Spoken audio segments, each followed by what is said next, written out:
শেষ করো ছবি তুলে রাখি ঠিক আছে। হ্যাঁ শেষ। নিচে লিখে দিবা।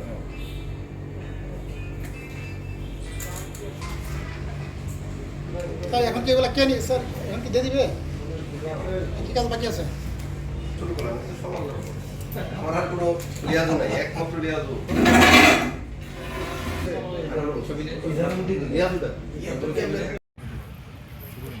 উপস্থিত প্রিন্ট ও ইলেকট্রনিক মিডিয়ার ভাই বোনেরা, আসসালামু আলাইকুম।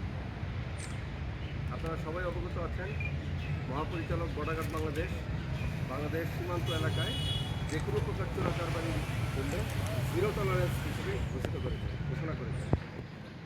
সেই একটি বিশেষ টহল দলের মাধ্যমে একটি বিশেষ অপারেশন করে একজন ভারতীয় চোরাকারবারিকে আটক করে। ভারতীয় সেই ব্যক্তির নিকট উক্ত ব্যক্তি ঢাকা হতে ডায়মন্ড কোনো একজন অজ্ঞাত পরিচয়ের লোক থেকে কালেক্ট করে এবং যশোর বেনাপোল রোডে কলকাতার কোনো একজন চোরাকারবারির নিকট হস্তান্তর করবে বলে জানায়।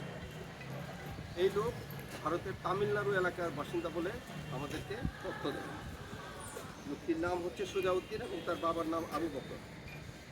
পরবর্তীতে যশোরের জুয়েলারি সমিতি ও ডায়মন্ড ওয়ার্ল্ডের প্রতিনিধির মাধ্যমে আমরা বিভিন্ন প্রকার পরীক্ষার মাধ্যমে প্রাথমিকভাবে অরিজিনাল ডায়মন্ড হিসেবে শনাক্ত করেন। উক্ত ডায়মন্ডের আনুমানিক মূল্য ৬,৬১,৩৯,৫৯০ টাকা। উক্ত ব্যক্তির কাছ থেকে ডায়মন্ডের পাশাপাশি কিছু বৈদেশিক মুদ্রাও আমরা জব্দ করি।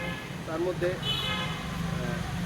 ইউএসডি বা যুক্তরাষ্ট্রের কারেন্সি, ভারতীয় কিছু রুপি, কিছু থাই বাত এবং একটি মোবাইল ও একটি ডিজিটাল ঘড়িও পাওয়া যায়।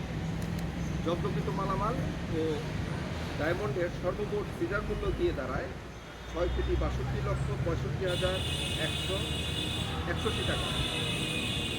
উক্ত মালামাল এবং সকল জব্দকৃত চোরাকারবারি জিনিসগুলো বর্তমানে পুলিশের মাধ্যমে ট্রেজারিতে জমাকরণ ও প্রক্রিয়া মামলা দায়ের মাধ্যমে তাকে যশোর কোতোয়ালি মডেল থানায় হস্তান্তর এবং ডায়মন্ড, ডলার, রুপি এবং থাইবাতের যশোর ট্রেজারিতে জমাকরণ প্রক্রিয়া চলমান রয়েছে।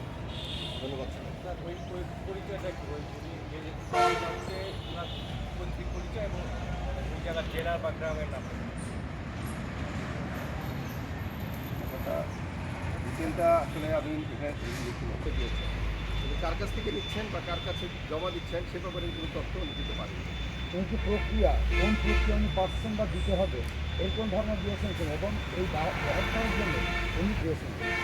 আপনারা জানেন এ ধরনের ব্যক্তি আসলে কার কাছ থেকে দ্রব্যটি দিচ্ছে এবং কার কাছে দিচ্ছে এ ধরনের ওনারা নিজেদেরকে কেরিয়ার হিসেবেই ঘোষণা করেন সাধারণত। এটা বলতে আমরা এরকমই